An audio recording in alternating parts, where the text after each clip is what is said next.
ஆத்ம வணக்கம். ஆத்மபிதா சுவாமி சிவானந்த பரமஹம்சர் அவர்கள் அருளிய பிரம்மாவின் உற்பத்தி.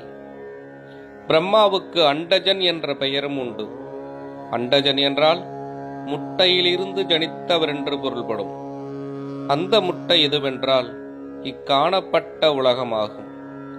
இந்த உலகம் என்று சொல்லுவது நம்மிலிருந்து ஒரு முட்டையினுடைய வடிவமாய் பிரதிபிம்பித்திருக்கின்றதாகும்.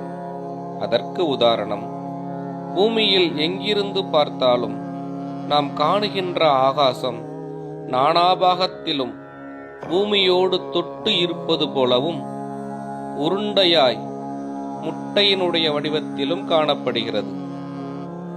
அதனுடைய உற்பத்தி தன்னுடைய மனத்தில் இருந்தாகும்.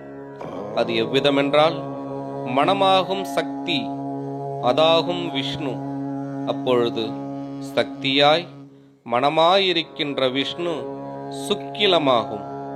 அந்த சுக்கிலம் நம்முடைய சிரசாயிருக்கின்ற ஆகாயத்தில் தரித்திருக்கின்றதாகும். அந்த ஆகாயத்தில் தரிக்கப்பட்டிருக்கின்ற சுக்கிலமாகும் விஷ்ணு. அந்த விஷ்ணுவாயிருக்கின்ற சுக்கிலம் நம்மிலிருந்து வேறுபடாமல் நம்மிலேயே ஒரு முட்டையினுடைய வடிவத்தில் நீர்க்குமிழியைப் போல் வெளியே தள்ளி இருக்கிறது. அதையும் தாங்கிக் கொண்டாகும் நாம் இருக்கிறோம். அது எப்படி என்றால், 4ஆம் அத்தியாயத்தில் சொன்ன காட்டாமணக்கின் பாலில் ஓர் ஈர்க்கெடுத்து வட்டமாக கட்டி தோய்த்து ஊதி பிடித்தால் அது அதிலிருந்து விட்டு போகாமல் பொல்லையாய், அதாவது போரையாய் முட்டை வடிவமாய் வெளியே தள்ளி நிற்கிறது.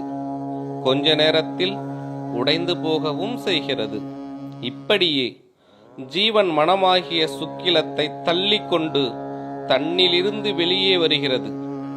அந்த மனமாகிய சுக்கிலம் தன்னிலிருந்து விட்டு போகாமல் முட்டை வடிவத்தில் கொள்ளையாய் வெளியே தள்ளி உப்பி நிற்கிறது. இதற்காகும் பிரம்மாண்டம் என்று உலகத்தில் சொல்லப்படுகிறது. எனில் அது சரியன்று. நம்மிலிருந்து வெளியே தள்ளி காணுகின்ற இந்த உலகம் பிண்டாண்டமாகும், பிரம்மாண்டம் அன்று. பிரம்மாண்டம் என்று சொல்லுவது பிரம்மஸ்வரூபமாகிய சுக்கிலம் இருக்கின்ற சிரசிற்கே ஆகும். அச்சிரசில் இருந்து மேற்சொன்ன உலகத்தை ஜீவசக்தியாய் பரமாத்மாவாயிருக்கின்ற வாயு, பிரகிருதியாய், அதாவது இயற்கையாயிருக்கின்ற மாயா சொரூபமாய் வெளியில் தள்ளி கொண்டு வந்ததாகும் இக்காணுகின்ற உலகம்.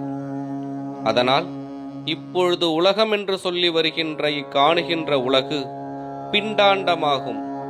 அப்பிண்டாண்டமாயிருக்கின்ற உலகம் பிரம்மாண்டத்திலிருந்து முட்டை வடிவமாய் உற்பத்தியான பொழுது நான் என்கின்ற அகங்காரம் உண்டாயிற்று. இதனால்தான் பிரம்மாவிற்கு அண்டஜன் என்ற பெயர் உண்டானது. அந்த அகங்காரத்திற்காகும் பிரம்மா என்று பெயர்.